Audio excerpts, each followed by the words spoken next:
കുറച്ച് നാളുകൾക്ക് മുമ്പുണ്ടെങ്കിൽ തൻവി ഒരു വീഡിയോ ഇട്ടതിന് ശേഷമാണ് ഭയങ്കരമായിട്ട് പ്രശ്നങ്ങളും കാര്യങ്ങളൊക്കെ തുടങ്ങിയിട്ടുണ്ടായിരുന്നത്. അതിന് ശേഷം ഉണ്ടെങ്കിൽ അകാനെ ഒരു വീഡിയോ ഇട്ടിട്ടുണ്ടായിരുന്നു. അതിനകത്ത് ഒരുപാട് കാര്യങ്ങൾ പറയുന്നുണ്ട്. ഇത് കണക്ക് അമ്മൂമ്മ ഞങ്ങളെ ഒരുപാട് രീതിയിൽ വൃത്തികെട്ട രീതിയിലൊക്കെ പറഞ്ഞിട്ടുണ്ട്. അതിന് ശേഷമാണ് ഞങ്ങളുണ്ടെങ്കിൽ സംസാരമൊന്നും ഇല്ലാതായത്. എന്ന് വെച്ചാൽ ഞങ്ങൾ നോക്കാതൊന്നും ഇരുന്നിട്ടില്ല എന്നുള്ള രീതിയിലൊക്കെ പറഞ്ഞിട്ടുണ്ടെങ്കിൽ ഒരു ന്യായീകരിച്ച് 1 മണിക്കൂർ അങ്ങാണ്ട് ഒരു വീഡിയോ ഇട്ടിട്ടുണ്ടായിരുന്നു. ആ സമയത്തുണ്ടെങ്കിൽ ഒരുപാട് പേര് അകാനെ സപ്പോർട്ട് ചെയ്തായിരുന്നു പറഞ്ഞിട്ടുണ്ടായിരുന്നു. അത് കഴിഞ്ഞിട്ടുണ്ടെങ്കിൽ തൻവി ഉണ്ടെങ്കിൽ ഒരു വീഡിയോ ഇട്ടിട്ടുണ്ടായിരുന്നു. അതിനകത്ത് ഇതേ കണക്ക് അകാനെ കുറിച്ചുള്ള കാര്യങ്ങൾ പറഞ്ഞിട്ടുണ്ടായിരുന്നു. അതിനുശേഷം ഉണ്ടെങ്കിൽ എല്ലാവരും ഉണ്ടെങ്കിൽ അകാനയ്ക്ക് എതിരായിട്ട് വരാൻ തുടങ്ങി. ആ സമയത്ത് പോലും ഉണ്ടെങ്കിൽ സിന്ധു കൃഷ്ണ മറുപടിയോ കാര്യങ്ങളോ ഒന്നും പറഞ്ഞിട്ടില്ലായിരുന്നു. അങ്ങനെ ഇരിക്കുമ്പോഴാണ് ഇപ്പോൾ ലേറ്റസ്റ്റ് ആയിട്ടുണ്ടെങ്കിൽ സിന്ധു കൃഷ്ണ ഒരു വീഡിയോ ഇട്ടിട്ടുണ്ടായിരുന്നു. അതിനകത്ത് കുറച്ച് കാര്യങ്ങൾ പറയുന്നുണ്ട്. ഇതേ കണക്കുണ്ടെങ്കിൽ എനിക്ക് പരിചയമുള്ളവരോ അല്ലെങ്കിൽ എനിക്ക് വേണ്ടപ്പെട്ടവർ കുറച്ച് പേർക്കുണ്ടെങ്കിൽ ഇതിനെക്കുറിച്ചുള്ള കാര്യങ്ങളെല്ലാം അറിയാം.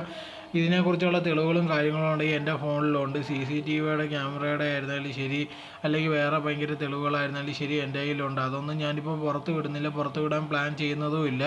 പക്ഷേ ഉണ്ടെങ്കിൽ അതെല്ലാം എൻ്റെ കയ്യിലുണ്ട്. എനിക്ക് വേണ്ടപ്പെട്ടവർ അല്ലെങ്കിൽ കുറച്ച് പേർക്ക് മാത്രം ഇതിനെക്കുറിച്ചുള്ള എല്ലാ സത്യങ്ങളും അറിയാമെന്നുള്ള രീതിയിലായിരുന്നു സിന്ധു കൃഷ്ണ പറഞ്ഞിട്ടുണ്ടായിരുന്നു. പക്ഷേ ഇതേ കണക്ക് സോഷ്യൽ മീഡിയ പറഞ്ഞു കഴിഞ്ഞാൽ തീർച്ചയായിട്ടും ഉണ്ടെങ്കിൽ ആൾക്കാർ അറിയണമെന്ന് ആഗ്രഹിക്കുന്നതായിരിക്കും. തീർച്ചയായിട്ടും ആ വീഡിയോ ഉണ്ടെങ്കിൽ വെളി വരാനുള്ള സാധ്യത വളരെയധികം കൂടുതലാണ്. ഇപ്പോൾ എന്തായിരുന്നാലും ശരിയുണ്ട്, ഇതിനെക്കുറിച്ച് സംസാരിക്കാതെ ഇരുന്നിരുന്നെങ്കിൽ ഒരു 2-3 ദിവസം കൂടെ കഴിയുമ്പോഴത്തേക്ക് അത് പോയേനെ. പക്ഷേ ഇതുണ്ടെങ്കിൽ പിന്നെയും സംസാരിച്ചുകൊണ്ട് ഇതിനെക്കുറിച്ചുള്ള സംസാരം പിന്നെയും പൊയ്ക്കൊണ്ടേ ഇരിക്കുക. അത് അവർക്ക് തന്നെയാണ് പ്രശ്നമായിട്ട് മാറുന്നതും.